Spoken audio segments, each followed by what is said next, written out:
नमस्कार, स्वागत है सभी दर्शकों का ट्रू मीडिया ज्योतिष विज्ञान में। आज हम बात कर रहे हैं गुड़ की।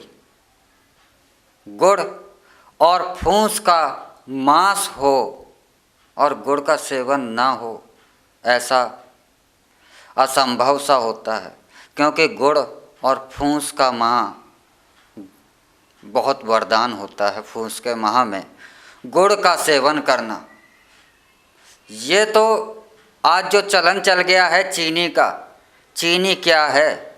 चीनी भी तो गुड़ है, लेकिन उसमें केमिकल मिलाकर उसे साफ कर के गुड़ का एक रूप परिवर्तित कर दिया जाता है, जिसे कहा जाता है चीनी। अंग्रेज़ों ने चीनी का चलन चलाया हमारे देश में, क्योंकि उनके पास गुड़ नहीं था। अगर उनके पास गुड़ होता तो वो चीनी का सेवन नहीं करते, वह चीनी को हाथ भी नहीं लगाते। और एक हम हैं हिंदुस्तान के लोग, जिनके पास गुड़ जैसी अमूल्य मिठास है, गुड़ जैसी हमारे पास एक शक्ति है, और उसको हम ना इस्तेमाल कर चीनी के आदी हो गए हैं। चीनी का केमिकल हमारे हड्डियों के रोगों को पैदा करता है। चीनी का केमिकल हमारे को 50 बीमारियां देता है, हमारे लीवर को भी अक्सर ख़राब करता है और कई बीमारियों को जन्म देता है। अस्थमा जैसी बीमारी, शुगर जैसी बीमारी आज जो वर्ल्ड में पूरी दुनिया में फैल रही है, तो उसमें एक मुख्य किरदार जो है इसे फैलाने में, वह चीनी है।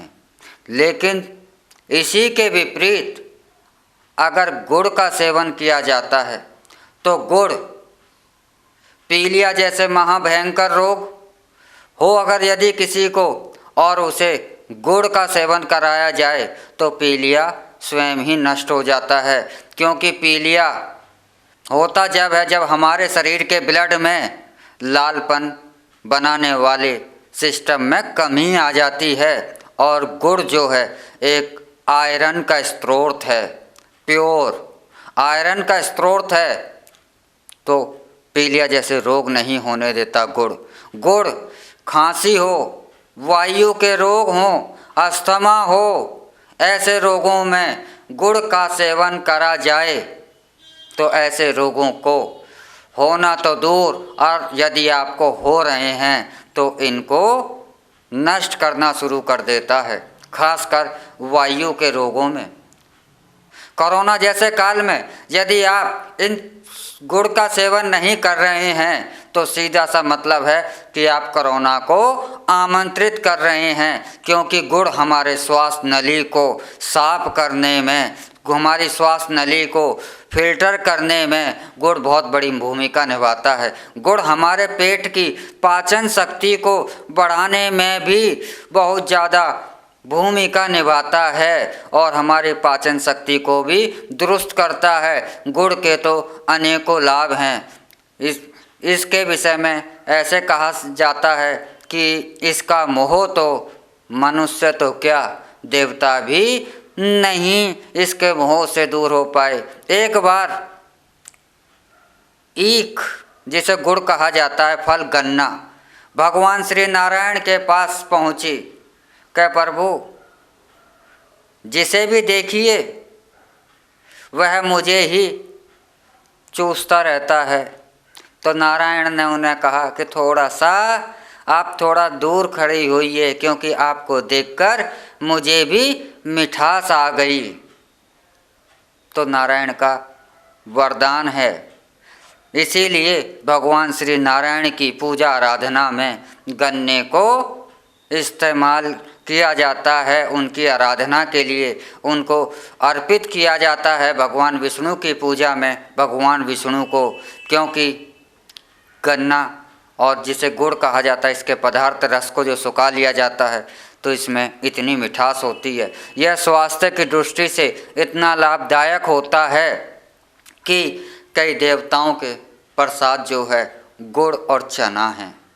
माता संतोषी का प्रसाद गुड़ और चना है। महावीर बजरंग बली हनुमान जी का भोग भी चना और गुड़ है, चना चबेला है। गुड़ के चमत्कारिक टोटके भी किए जाते हैं।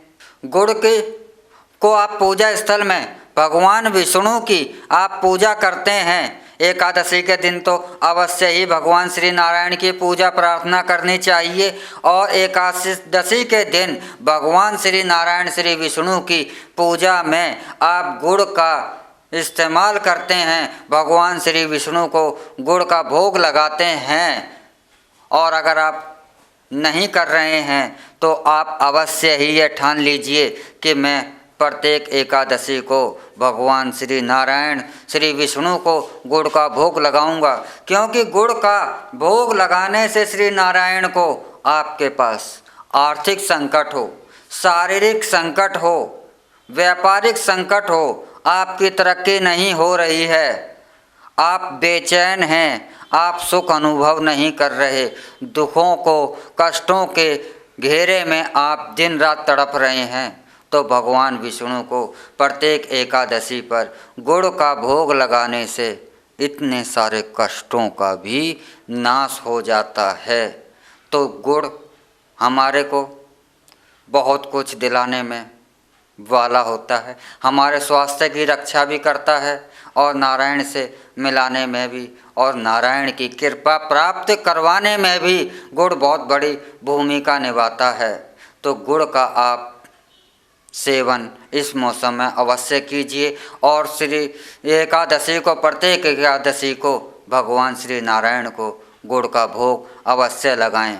देखिए आपके कष्ट किस तरीके से कट जाते हैं, कष्ट कब नष्ट हो जाते हैं, आपकी समस्याओं का समाधान कितनी आसानी से हो जाते हैं, यह आपको स्वयं एक चमत्कार लगने लगेगा। इसी के साथ हम आपसे इजाज़त चाहते हैं। अगले एपिसोड में हम फिर मिलेंगे आपसे एक नई जानकारी के साथ, एक नए विषय के साथ। तब तक आप हमारा ट्रू मीडिया ज्योतिष विज्ञान को लाइक शेयर कमेंट करना ना भूलें और जो दर्शक हमसे नए जुड़े हैं वह जल्द से जल्द इसे सब्सक्राइब कर लें। और जो भी कुछ आप अगर हमसे जानकारी चाहते हैं किसी भी विषय में, ज्योतिष से संबंधित हो, रत्न से संबंधित हो, किसी तांत्रिक वस्तु से संबंधित हो या किसी देवता की आराधना से संबंधित हो, तो आप हमें अवश्य ही लिखें। हम आपकी वह जानकारी अगले एपिसोडों में शामिल कर आप तक पहुंचाएंगे। ओम नमः शिवाय। भगवान भोलेनाथ सबका कल्याण करें।